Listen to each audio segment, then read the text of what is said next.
प्रथमे आपण समस्त को जय जगन्नाथ आउ ता सहित मो तरफ आपण मन प्रति ढेर सारा भल पाइबा गोटे नुआ ब्लॉग नहीं आसली। आशा करुँच कि ब्लॉग टी निश्चित भाव आपण मन भल लगे। ब्लॉग टी स्टार्ट करने पूर्व मुझे कहबी कि सॉरी आउ तार रिजन है मु लेट रे मोर ब्लॉग गुड़ाक पोस्ट कर प्रथम मंगलवार ब्लॉग मु शेयर कली आपण मन सहित द्वितीय मंगलवार दिन आउ संक्रांति ब्लॉग तो ता पर दिन ही आपण मन सहित शेयर करुँची। आउ तार रिजन है केवल मो देह खराब आउ किछि भी नहीं। जदि देह खराब रहिबो ताले तो किछि भी करिबा पे इच्छा होबनी। आउ जदि किछि भी करिबा पे इच्छा होबनी ताले ब्लॉग केमती आपण मानक सहित शेयर करथेन तो सेति पे शेयर करि परु। तो चेष्टा करबी आज थारु डेली ब्लॉग आनिबा पे। ताले सांग माने आउ डेरी काई करिबा आरंभ करथिबा ब्लॉग टी को आगे खळ उठी की निजर नित्यक्रम सारी सल्ला परे मु लागि पड़िथिले रोसई काम रे। तो चाउळ धोआ पानी गच्छ पई गोटे विटामिन टाइप रो सेति पई चाउळ धोइवा पानी गुडाक मु आनी की प्रथमे घरे गोटे इंडोर प्लांट थिला ता देहरे टिके देई देली आउ बाकी जो बंची थिला ताको आनी की गोलाप गछरे देई देली। धुआ पानी गछरे देई सरिबा परे मु फुटो थिबा पानी रे चाउळटा को पकेई देली। आउ ता परे एठी गोटे छोटी टिप्स आपण मानको देबी।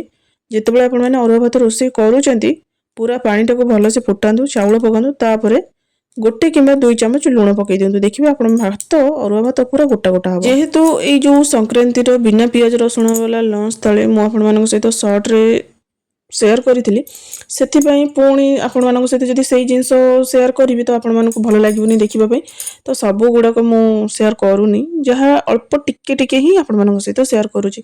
डालमाटा छुंक करसारी आउ डालमा छुंक कर सारा पर ये मोर चलती शाग भजा खटा भी होता। तो जमीक आपण कहली सब गुड़ाक जब मुझे सहित शेयर करी आपण रिपीट कला भाया लगे बिल्कुल भी भल लगे देखा तो केवल टिके टिके खाली आपण सहित शेयर कर दूचे। तो आज लंच रे भात डालमा शाग भजा आउ ता सहित खट्टा आउ पांपड़ आउ आज खाइबाटा पूरा टेस्टी थिला पूरा आत्मा को तृप्ति कला भलिया पूरा टेस्ट थिला। एमितिरे भी मो अरुआ भात डालमा को बहुत ही भल पाए।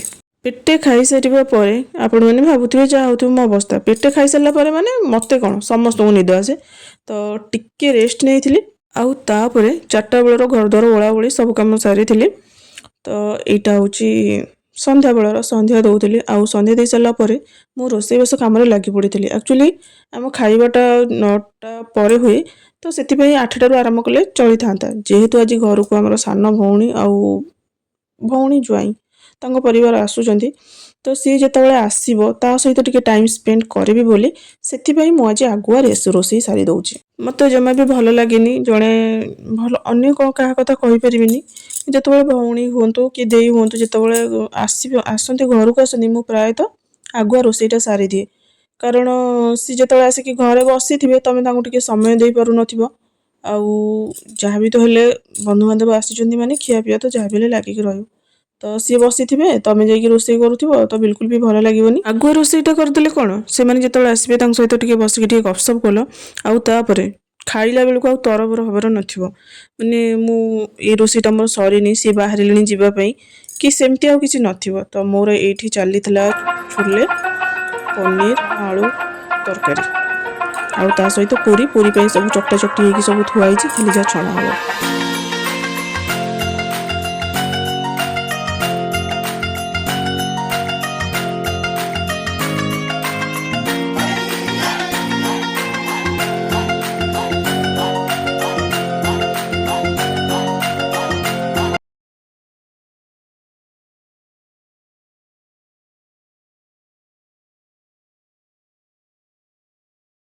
तरकारी बसई देकी घर द्वार टी असना मुसना होता सजड़ा सजड़ी करदे ता भितर सान भौणी आउ फैमिली आसिक पहुँची जाते। दी भौणी जाक किसी समय कथबार्ता हाँ पर आम दी भौणी जाक पलि आसीलु किचेन को जेहेतु मुझे आगुरी कही कि पूरी जो हम तार चकटा चकटी करके रखी खाली खाइला बेलू छणा हम।